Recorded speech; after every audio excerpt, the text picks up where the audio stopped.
Turning now to the counter-narrative, the one that's coming out of Tehran.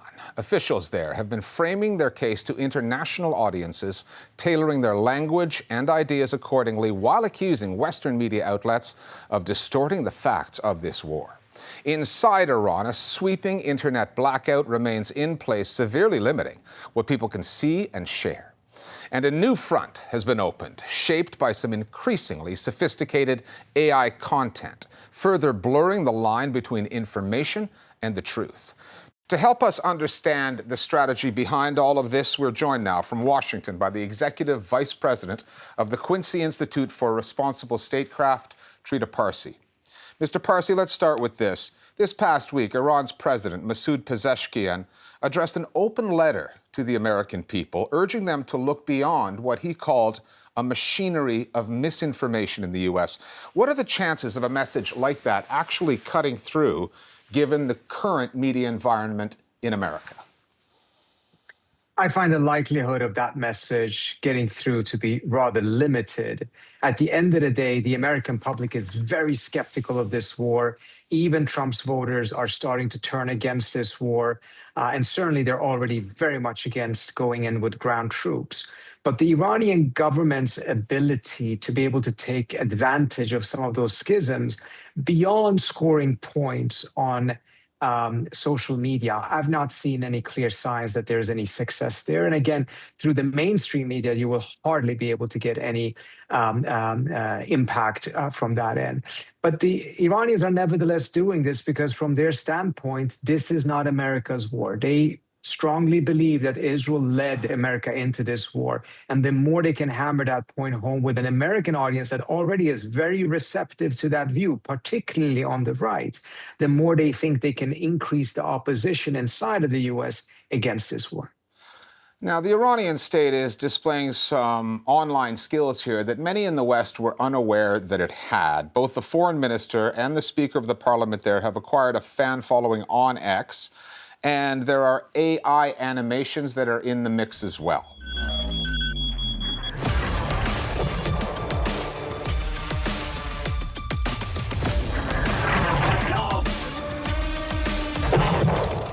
What are the core messages being sent here? How effective do you think those techniques have been in influencing public opinion outside of Iran?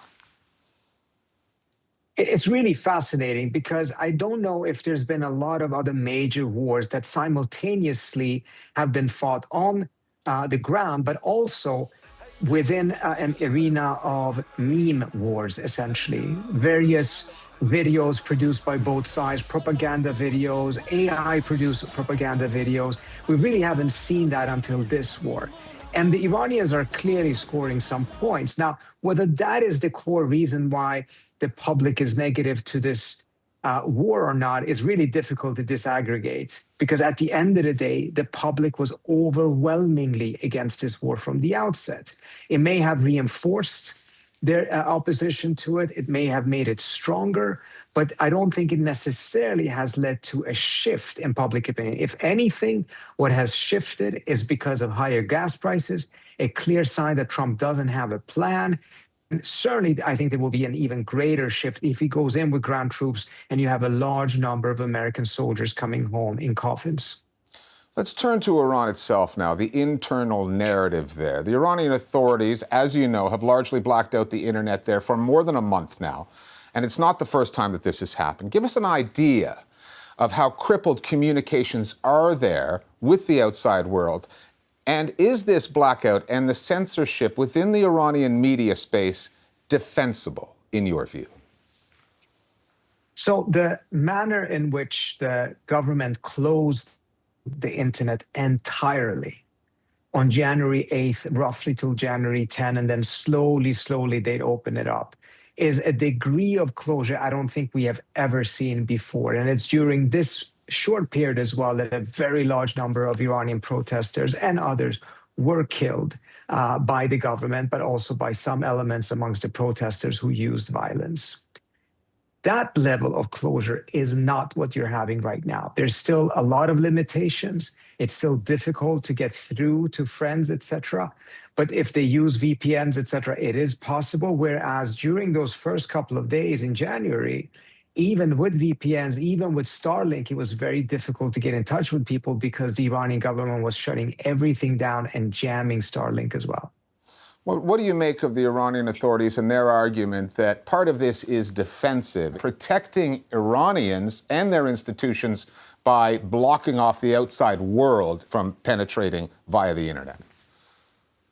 Well, let's first remind ourselves that during these times of war, this is measures not necessarily similar to this one, but others that are taken by almost everyone. So in Israel right now, if you film Iranian missiles hitting Israel, you can end up in jail. Same thing is happening in Dubai, in which everything is being censored right now in order to make sure that this information does not come out. Now, internal communication has not been blocked by those countries. It has been by the Iranian government. Now, is there an element of truth in some of what they're saying? I think there is, because you already have admissions from the former head of the CIA that Mossad and other American agents were on the ground in Iran during those days of protests. You have opposition figures who have more or less admitted that there were some of their elements that also stood for some of the violence. But is that the only reason why the government is shutting it down? No. I think this is both because of those first stated reasons, but also because this is a way for them to show the populace that they are in control and that they will tolerate absolutely no uprisings or protests, but also in order to make sure that outside elements that are trying to penetrate Iran during these sensitive times are blocked. What do you make of the IRGC, the Iranian Revolutionary Guard Corps' message from just a few days back that it would target all those U.S. tech companies, including Apple, Google, Meta, Amazon, and Palantir? And what does that list of targets tell you about Iran's larger strategy in this war?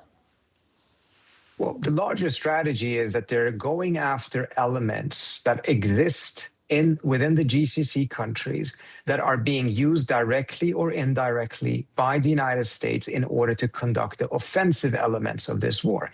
Going after the tech companies would be an indication of them identifying that these companies, particularly their AI elements, are being used extensively within this war in a manner that has not been the case in previous war, because, of course, a lot of these technologies are entirely new. We saw the Israelis use AI extensively and using Palantir extensively in the genocide in Gaza. Now, the Iranians have not done these attacks yet. It's not clear whether they cannot or whether this is a warning because they want to prevent Trump from going forward with some of his escalatory threats. But part of the reason why Trump hasn't gone forward with his escalatory threats is precisely because of the knowledge that the Iranians can strike back very hard at the U.S. itself, and that will only aggravate the situation rather than enable him to get out of this war. Let's get to the label Epstein Regime. It was popularized under the late Ayatollah, who was assassinated in that Israeli attack. It's now embedded throughout Iranian messaging. And it seems to resonate not just at home in Iran, but also abroad. Why does that label stick? What do you think makes it so effective as a narrative weapon? It is effective because his base were dead set against new wars. They voted for Trump because he promised that he wouldn't start any new wars.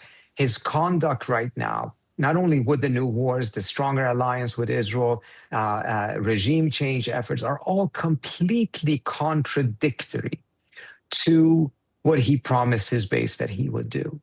And in the absence of a better explanation, the Epstein factor has emerged as a potential explanatory factor as to why Trump is doing things that is not in the interest of the United States and that clearly he said that he would not do.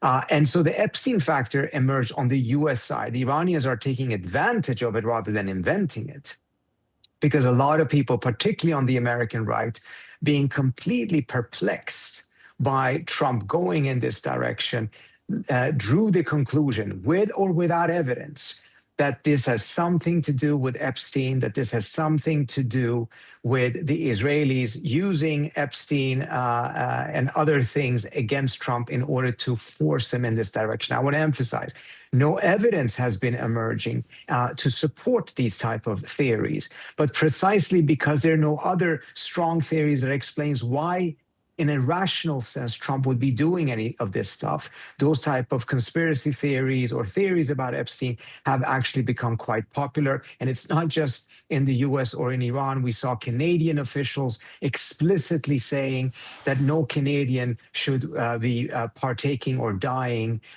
in this Epstein war. Instead, the Epstein war should be fought by the Epstein class. Trita Parsi of the Quincy Institute for Responsible Statecraft, thank you for speaking with us here at the Listening Post today.